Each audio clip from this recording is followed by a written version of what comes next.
It has been a historic day in New Orleans. For the first time, a sitting mayor of New Orleans is facing federal charges. Today, a federal grand jury handed up an indictment against Mayor LaToya Cantrell and her former bodyguard, Jeffrey Vappie. She faces 11 counts, including wire fraud, obstruction, and lying to a grand jury. This all centers around their alleged romantic relationship and how much it cost the city of New Orleans. The indictment alleges that for about 3 years, Cantrell manufactured opportunities to travel with Vappie to engage in personal activities at taxpayers' expense, costing the city about $70,000. And Cantrell and Vappie are accused of trying to cover up their relationship by lying, even under oath, and deleting WhatsApp messages. We've got it all covered tonight. Coming up, we are taking you back to a sit-down interview in late 2023 between the mayor and investigative reporter Katie Moore. That's when Katie asked Cantrell about her compliance with investigations. Plus, we're hearing from the attorney of Ann Bro, the woman who took an infamous picture of Cantrell and Vappie at Tableau Restaurant that led to a major legal fight. And we're looking back at the highs and lows of Mayor Cantrell's political career. But first, WWL Louisiana Chief Investigative Reporter David Hammer takes us through what we've learned about the indictment today. A federal grand jury charged New Orleans Mayor LaToya Cantrell with conspiring with her former bodyguard Jeffrey Vappie to commit wire fraud and cover up an affair for years while both were married. That includes allegedly charging city taxpayers $70,000 for Vappie's expenses during trips together. And Cantrell allegedly deleted thousands of WhatsApp messages and then lied to a federal grand jury under oath about it. Acting U.S. Attorney Michael Simpson says this prosecution isn't about Cantrell and Vappie's alleged affair. Did you take pause at all about bringing criminal charges that at the heart are based on a romantic relationship, especially with the first woman mayor of the city of New Orleans? To me, it's irrelevant that it's romance or that it's female. What is relevant is that it is an incredible breach of the public trust.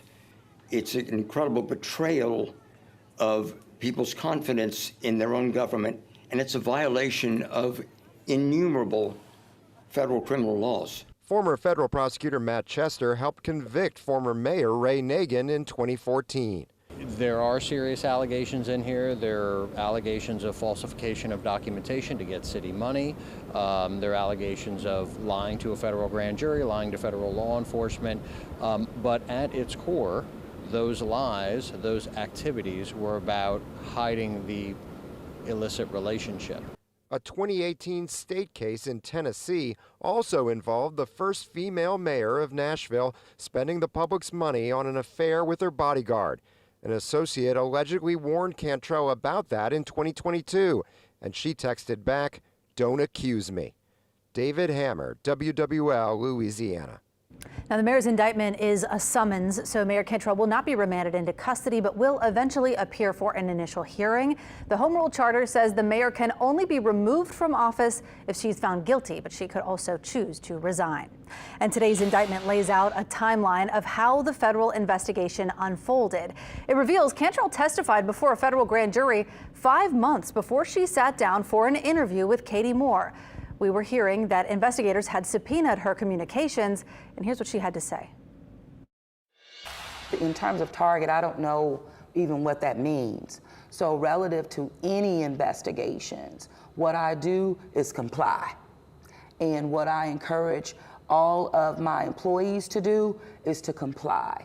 We want effective government, and I want to ensure that we're doing everything the right way.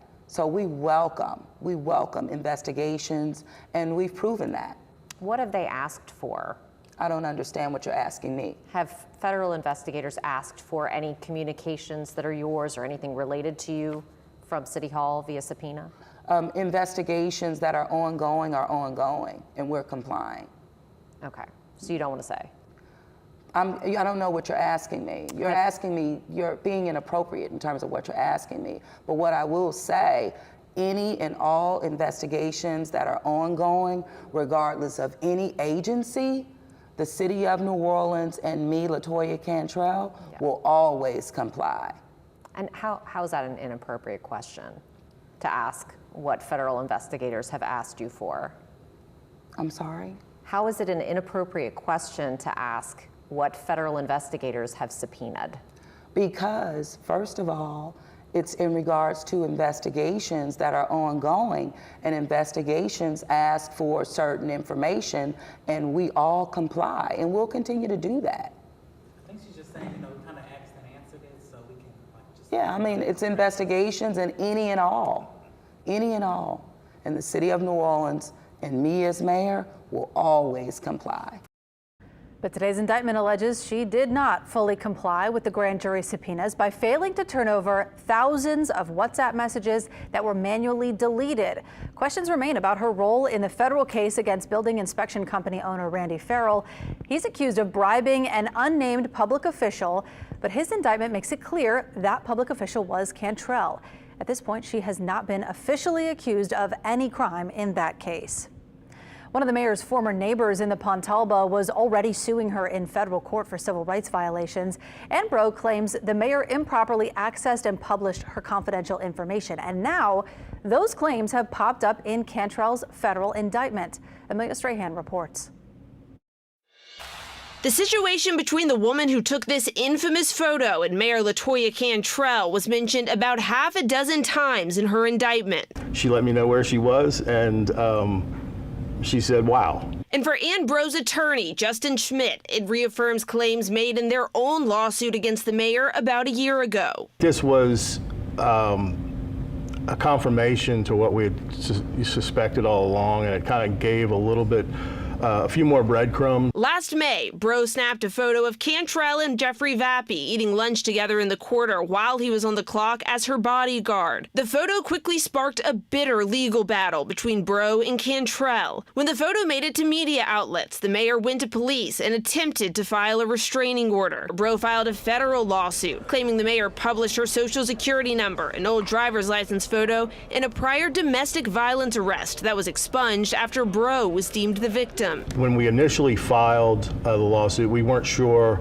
exactly how the information came about. Friday's federal indictment of Cantrell, which centers around her relationship with Vappie, doesn't list Bro by name, but alleges the mayor, quote, abused her public position to seek non-public information in support of and to obtain a temporary restraining order against a New Orleans resident who photographed and shared images of Cantrell and Vappie dining and consuming alcohol together. But how Cantrell got her hands on that non-public information isn't clear.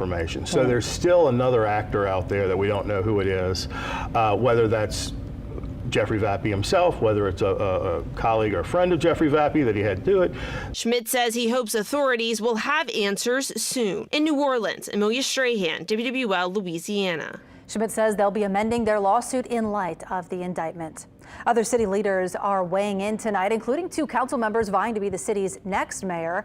City Councilman Oliver Thomas said, quote, the announcement today reminds us of the need to let the justice system work in a fair, timely fashion and without regard to politics or preference.